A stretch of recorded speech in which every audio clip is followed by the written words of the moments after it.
You are now locked in to the Sitting Down with the Sisters podcast.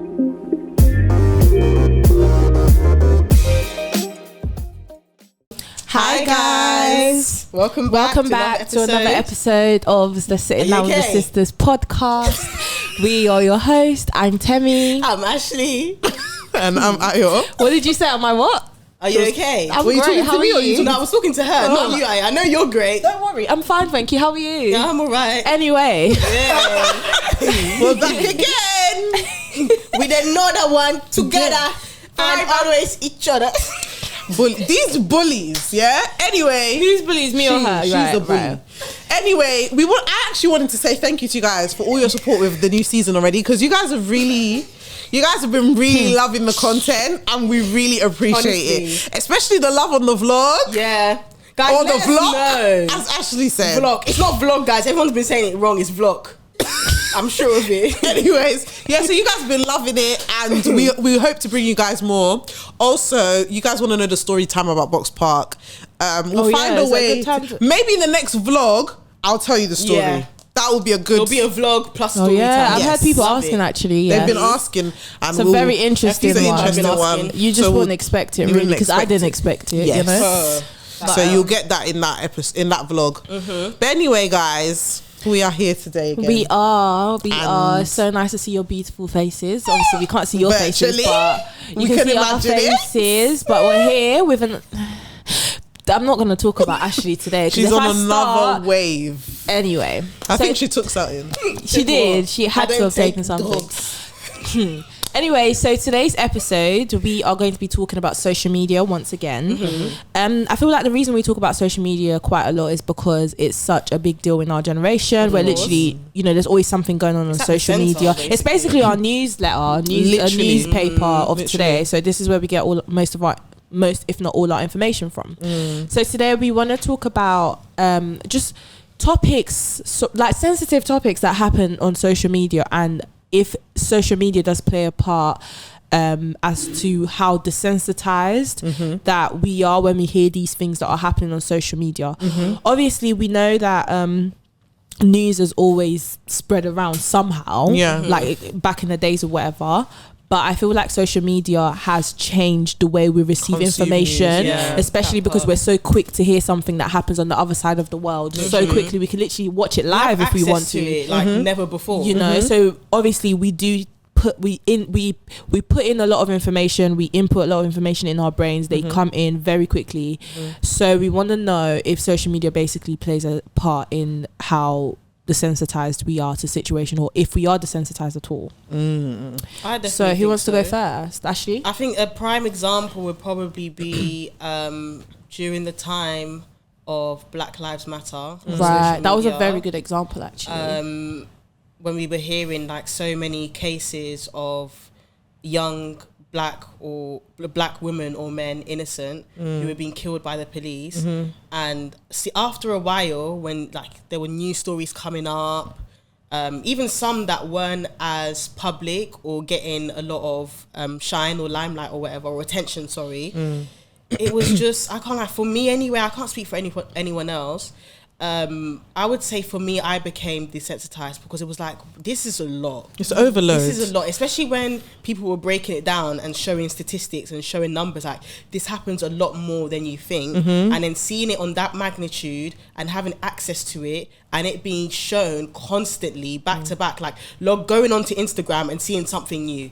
That was a lot. And at a point, it was just like, it wasn't like, oh, someone else is dead, but it was more like, I've heard it. You kind of heard it. Oh, so the same story, just someone else. Absolutely. And it's crazy. Sort of thing. And even like another example that I want to give as well recently, I don't know if you guys have heard, but Regina King lost her son, unfortunately. Passed away to suicide. Our condolences to her. Trigger warning. That great trigger warning. He committed suicide, and that was her only son. And that's her only son. Yeah, that's her only child. Her only child. Her only child. Oh no. And someone released the news. It wasn't TMZ, but it was, what's her name? She's a very known black journalist in America. Okay. I can't remember her name. And no, not her. Jamel Hill? Though, someone else. I can't remember. If I think of it, I'll come back to it. But she literally, the headline, guys, if you saw it, I thought, how did we get here? Wow. It was literally, what's the word when it's like, not breaking news, but exclusive. She put exclusive. What? Regina King's son. So I don't want to read the headline because that's not what we're doing. That's not what channel's for. But when I saw it, people were so angry because it was like, why is that? Why is suicide exclusive even in the same sentence?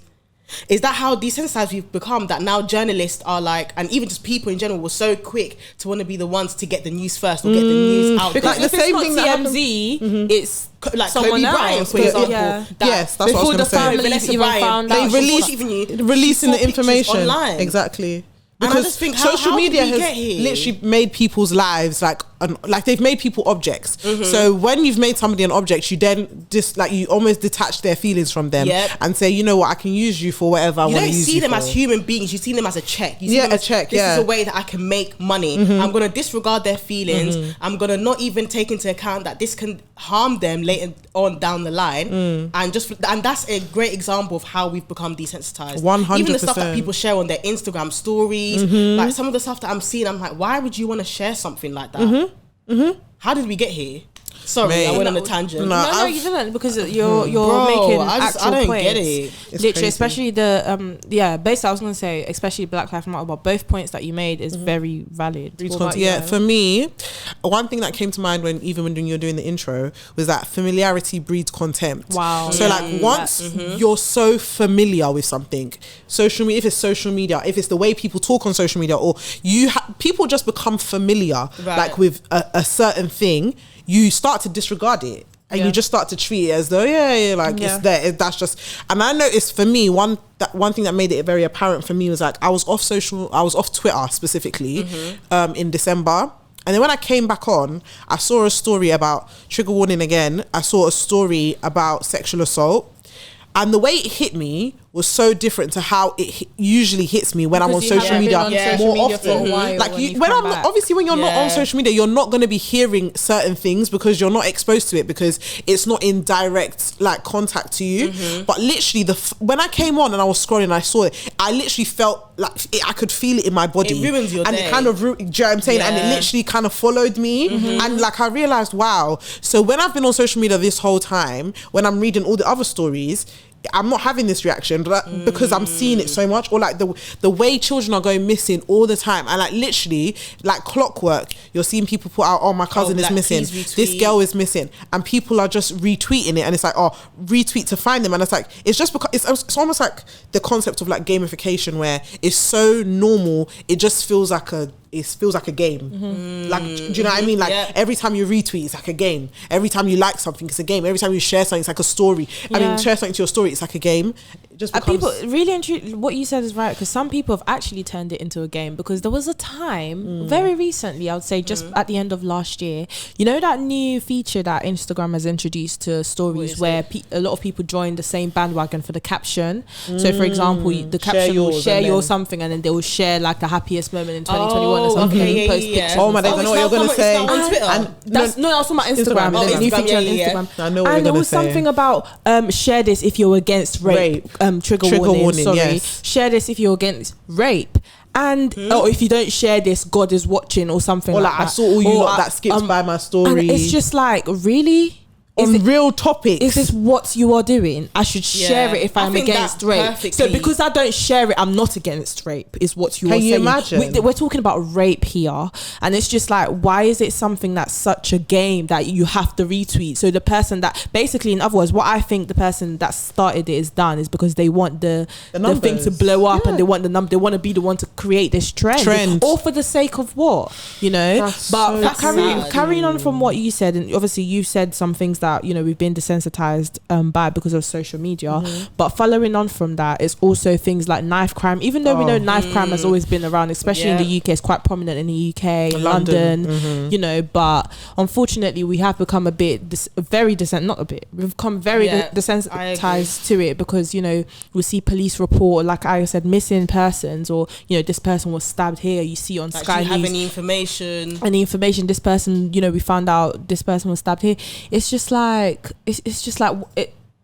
it doesn't seem like there's going to be an end anytime soon, and we're just looking at it like, wow, like it's like another day on social media. Unfortunately, it's not even something that I feel like we have to bring awareness to, because I genuinely believe everyone's aware of it now because of how much it happens. Like, this has been going on from years, over 20 years now. Stabbings have been such a big deal here in the UK, but just to take it like to move past, you know, the violent acts that we see on social media a little bit, but also things like pornography. Oh, that's a great. Tell me, the reason why I have a lot to say for that one. The reason why I brought that up is because I'm sure you probably heard this before. When the older generation are having discussions and they're talking about the dating scene, or they're talking about our generation as young people, one thing I know that always comes up in those kind of conversations are usually, wow, your generation, you're spoiled for choice. The reason why you're so spoiled for choice, you can go on the internet if you want to, and for free you can just see a naked woman's body if you want to. Before you had to pay for it, or there were barriers to prevent you from even getting there. You had to either wait till 9 o'clock for you to see certain things on TV, or you had to pay for porn, television, you know, or Playboy, or all these magazines. You had to buy them, but now I can literally type in boobs and they will come up. Literally. Do you know, and it wouldn't even be a model's boob, it would just be a normal anybody girl. It can be anybody. Do you know what's so crazy? Me and I were literally talking about this before, like earlier on today, and we were literally talking about obviously like the music videos coming out today from like female rappers, and obviously we know that talking vulgar in rap, that's nothing new. Right, it's always been the case, but I do think it is something to say that in terms of how prevalent and how explicit videos have become now from female rappers anyway, it's changed. Like you can't deny 100%. So for example, the example that I'll probably say is like the new video from Megan Thee Stallion and Shenseea, yeah. I haven't watched the video, I just saw a snippet. I don't need to watch I haven't watched the video. I think we're really tired now because we've done the WAP thing. We're tired. We've understood the assignment. Like, we get what they're trying to do. People seeing it and they're even like, oh yeah, like this is the norm now. This is what's expected. Like when artists sign to like a big label, this is what you expect. It's nothing new, you know, it just means they're reaching new heights, blah, blah, blah. But what I really appreciated, is that from this video, which I'm surprised about, is that a lot of people were responding like, wow, is this what we've become like? Yeah, it wasn't the most positive. Is this what's normal? Is this what's normal now? Like, is this what we're gonna accept? Because everyone's getting tired of it. It's the same thing. Don't get it twisted. Like when WAP came out, I feel like it didn't have the same reaction as this. It did get backlash, but not the same. It had a bit of backlash. It wasn't the same, but this one is just like, we can just have that one. Let's have WAP. Like now you've come with something very similar. Fair enough, you have to make your money. No one is against that. And I'm sorry, it's vulgar. It's just a law. It's crazy because I was saying as well earlier that WAP was just the gateway. Once they created WAP, they said, yeah, that's the blueprint. Let's keep going. Waiting for someone else to do it, and then once they saw them do it, they said yes. Because once it becomes, and that's the problem with this desensitization. We've spoken about it on the podcast before. Once you've made something a commodity that is like to be sold, you can't take it back. Yeah. And then it also perverts it in a way, so it damages the way other people view it. So if you make the body something that is a commodity, something that can be sold or used to further your life, you see many young people trying to follow those same steps to further their own lives. So you'll just see people being provocative on their own social media that's not even getting them paid yet, because they know that could be a pathway to making money, to get there. And that's the effect of desensitization. And I'm so happy you said that, because even on things where you don't even need to sexualize it, or where it doesn't need to be provocative, I was literally thinking even on things like posts that you put, you don't need to, like the way some people behave, the way some people act, like the way they present themselves anyway, it's like you actually don't need to do that. It's actually okay. It's like fine. Even I hate to keep using examples, because I think all those women are talented in their own of course, and we're not discrediting them. An example would probably be like Chloe Bailey. That girl can sing. Yes. That girl. If you don't think she can sing, you're a hater. If you listen to Chloe and Halle, their music, the way they sing, the talent that they have, undeniable. Songwriting, producing, very talented all of that, women, very, very talented. But even with little stuff like when she does covers, it's never just her singing. She's very sensual. She's provocative. It's not. Do you know the way she presents herself, the way the way she looks at the camera. Why can't you just sing? What happened to people even just being in their bonnet singing? or like back in the day, YouTube days, when people would sing, their hair would be in a bun or whatever, they'll be and then just sing. There's one thing in like what happened to that? There's one thing in finding yourself, because we know at the end of the day, as an artist, upcoming artist, young woman, you want to find yourself. But there's another thing in making it so known that you are trying to find yourself. You know, the reason why I say I think she's trying to find herself, it's not an excuse, but at the same time I get it. It's because I remember like this time, like last year, and the end of last year, there was a video that came on the Shade Room. It was so unnecessary, Chloe. She's basically like had a lollipop, video, and she was licking it in such a it was so cringe, and she's deleted it because I think she's looked back at it and felt, why did I need to do that? It's just so unnecessary. Do you know what I mean? So obviously from there, I think I realized that, okay, she might be trying to find herself, but at the same time, you can find yourself without certain things, doing certain things. Like she's giving me sort of industry plant a little bit. I hear that. I agree, honestly, a little bit. Why are you following a certain path? Not to say it's not something you don't want to do yourself, but do you know what I mean? You can be a bit original, babe. It's like nowadays talent is not enough, unfortunately, because there's these other things. And to be honest, I think it is the larger powers that be, because I think sometimes people look at the individual and just say, oh yeah, why are you doing that? But honestly, the things that people are whispering in people's ears is a lot of the time the reason why certain things are desensitized. There was that movie that either came out 2020 or 2021 or 2019 of the girls, the little girls, the Netflix one, and people were outraged about. And I genuinely think the media's job is to desensitize us to certain imagery, so that when it becomes normal in real life, there's not as much backlash. There's not as much people outraged about it, because they've made it digestible to you in media. So then once it's in your real life, you're like, oh. And you know, sometimes some people find it very, very difficult to differentiate between social media and real life. Exactly. So that's where the issue comes. Social media is their real life, unfortunately, sadly, because that shouldn't be the case. And that's why there's a rise on like hate speech and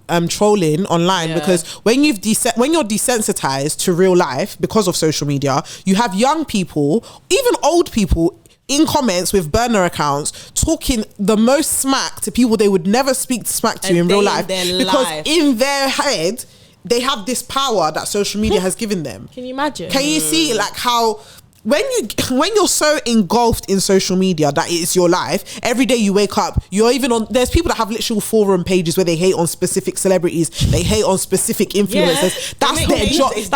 That's their community. They have a community. Not even just hating, but what about the stan ones? The ones that support them to the core. Exactly. Like anybody that's against them, they must coming for back. them. Like the Beehive, or do you know what I'm saying? He's one, like you know, the Barbs, like the Barbs. You've literally, like, your life is now just a mirage, like you're living in a bubble. And I think it's very dangerous, because the more we go towards that, because I genuinely do think that everybody's more on their phones nowadays with COVID, like in general, like people are just on their devices, so it's only going to get worse. And it's like, okay, so what's the remedy then? Like, how do we, because I personally as a person want to remain empathetic, I want to remain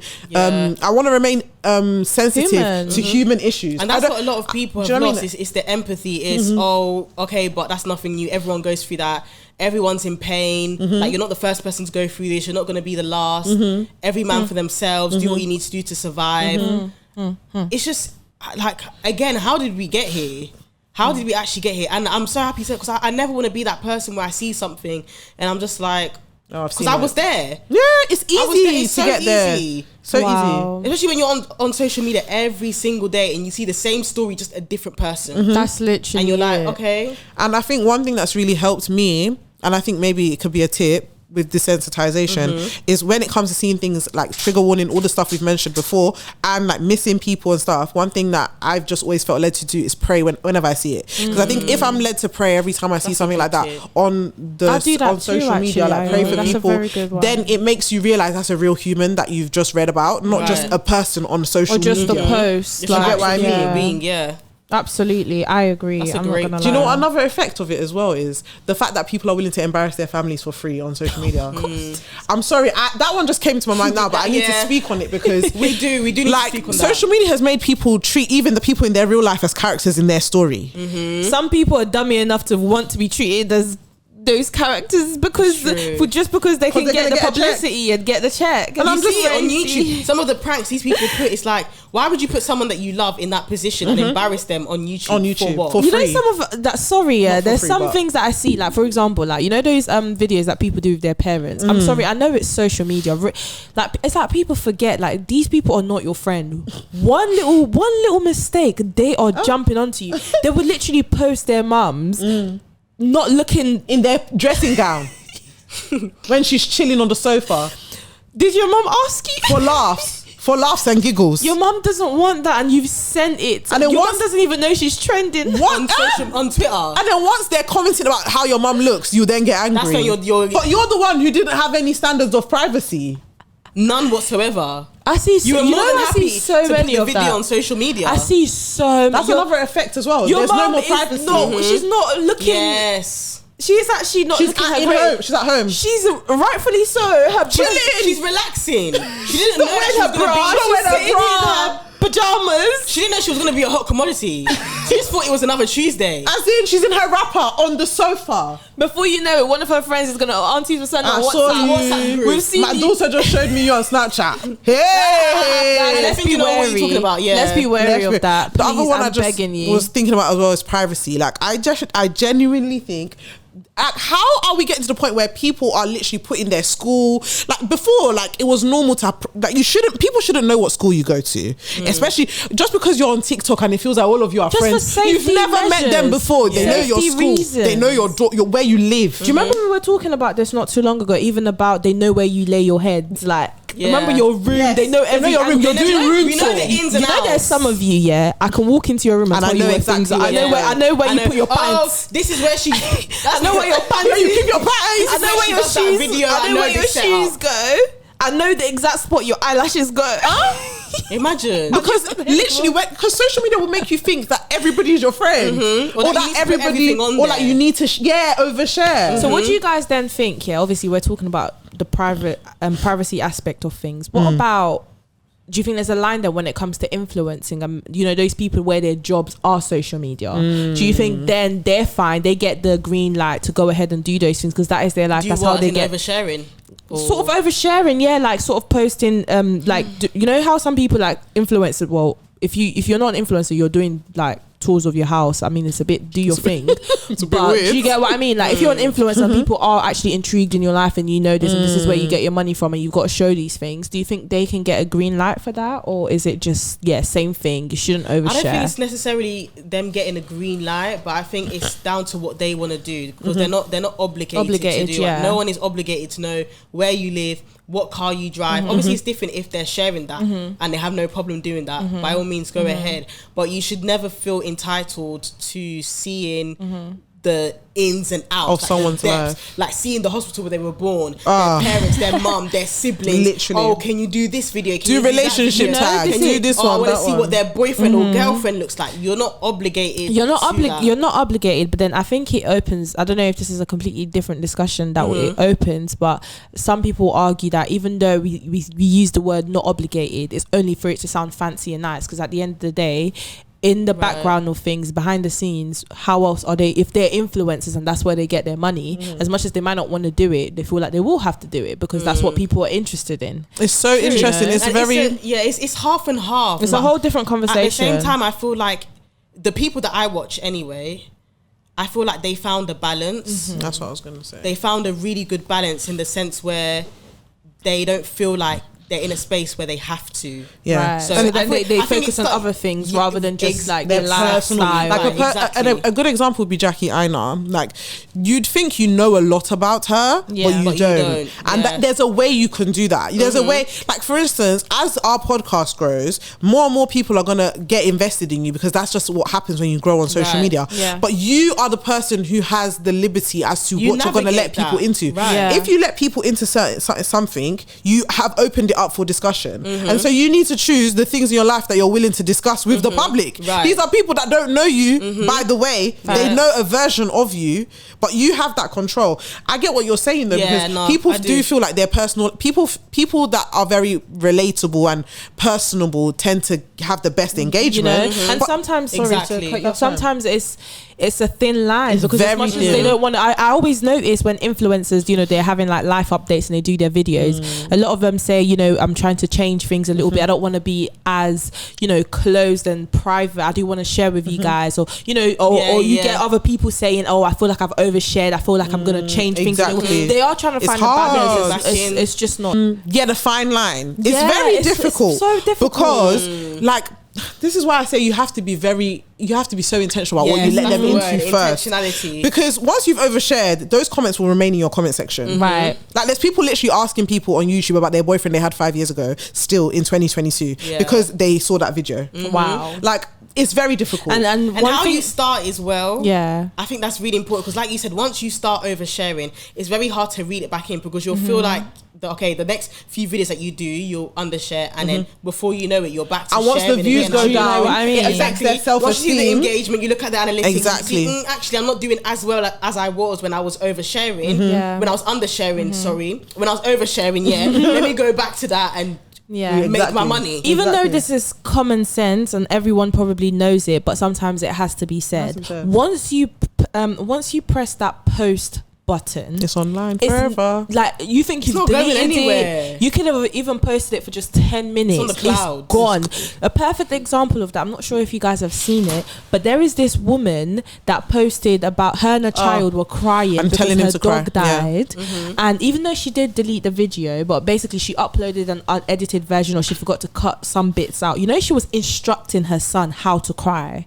She was literally saying to him, cry like this, do that. She's posted it. She probably deleted it like not too long after she posted it. But why did that? And apparently this happened over 5 years ago. Why did I see it just last week on the TL? Literally, I saw it on the TL. I've never seen that video. It's there forever.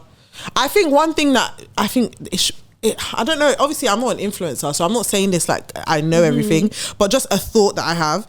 Something that might be helpful is that people always like, how can I be more relatable? How can I make people want to get engaged with me yet not give away? It's actually just being honest. I think what people it's not that they need to see your pints. That's not what that's not what is gonna make them. It's like people feel like you're not a porn star. They don't have to see. Like, it's not like you need to see everything. What people actually really like, I've noticed, is authenticity.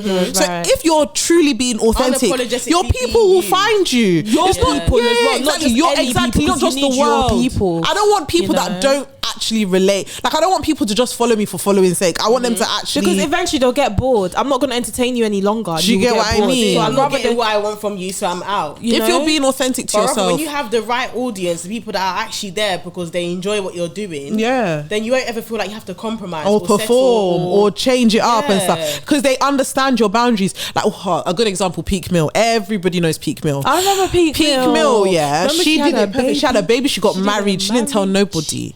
But just her followers pictures. Respected it because she'd already. That's how she was with us. Things like that also, even though we should never forget, but things like that remind you that they're also human beings. And even though you're still gonna get those people that are like, oh, why didn't she tell us? Does she think she's too good? There's always those people. There's always, you're never ever gonna be able to. But those are not that's not your target audience. Those are the people that you do not make your content for. And I feel like they even know they're trolling a little bit, because at the end of the day, people are entitled to privacy. You're just being difficult. They don't know that they're trolling them because they're desensitized. It's normal to go on the internet and ask a stranger to show you their bedroom. You know, it's normal now. It's very normal. Even to just write rubbish under their post. And I never want to become so entitled to that point, because you know, genuinely, this is a lot of people, they believe they're entitled to this knowledge.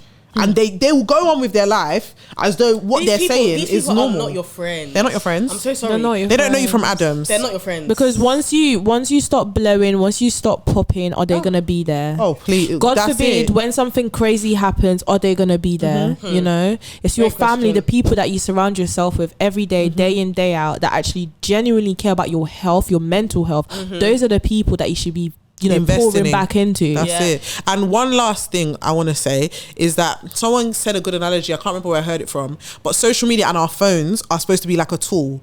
How stupid would you look if you was holding a hammer everywhere you went? Right, they're meant to be a tool to help you with something.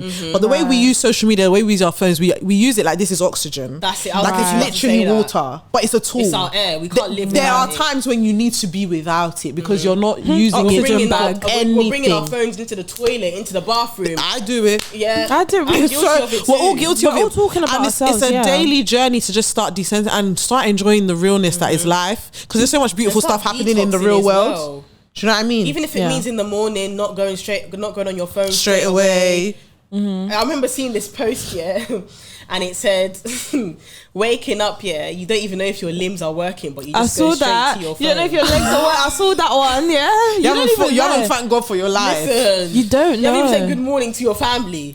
Facts. You just talk to the people on social media that don't even know you. It's crazy. And I genuinely think being on social media the way we are, it has ruined our experience of normal life. Yeah. Because back in the day, we could actually sit and watch a movie and not be on our phone the whole time. Back in the day, we could go out and have fun with our friends and not wonder about, but what's happening? I don't know if and I'm guilty of this. It's like snapping your food when you're I don't think there's anything wrong with No, but even that, it's like sometimes it's not necessary. Not every time you go, exactly. Yeah. That's what it is. I'm guilty of that. Oh yeah. I'm sorry. Even, do you know what's so funny? Obviously, we're talking about this. I'm very guilty of everything that you said as well. But you know, iPhone has this new feature where you can time how long you've been on social media. Can you imagine? So I've put that on. I've set a timer, and can you imagine not every single day, every now and again when I do get the reminder that you've got 5 minutes left on these social media, I always skip it. Because I want to be on social media. I even delete my timers. I'll have made them and I'll be strict about it. But I'll be like, why am I putting myself in prison? I see it as putting myself in prison when I'm here trying to enjoy real life. Right? Yeah, bye. You know, sometimes I actually abide by it and I follow it when, the day's about to end. But most of the time on a Friday, imagine on a Friday night at 6 p.m. it's telling me that I'm like, no, it's Friday. What do you want me? I feel like actual addicts. It's so bad. We're like this. It's so bad. For social media, we need to do better. Nah, we do need to do better, and I hope we will. That's the motto. That's really it. That's it, do better, be better. Do better, be better. Enjoy real life, guys. New year. Set yourself those goals. Yeah, taking some oxygen. Challenge yourselves. You never know what you might find. When was the last time you went to the park? When did the last time you went to the park? They changed the swings in your park. You don't know. Just go, you'll see. Water, you haven't been drinking it. It's every drink they're recommending you on Instagram that you've been buying. That's what you've been drinking. The same 4 walls. This is what you've been looking at because of that phone. Yeah, nah. Please. Things have to change. There's life outside socials. I promise you. We all know it as well, but we just honestly, and being on social media less makes you more human. So tap into that. I would say. Breach now. But yeah, we love you guys. Yeah, we love you guys. Thank you so much for your support. If you made it to the end, God bless you. God bless you. Yeah, we'll see you on our next episode, guys. Bye. Yay.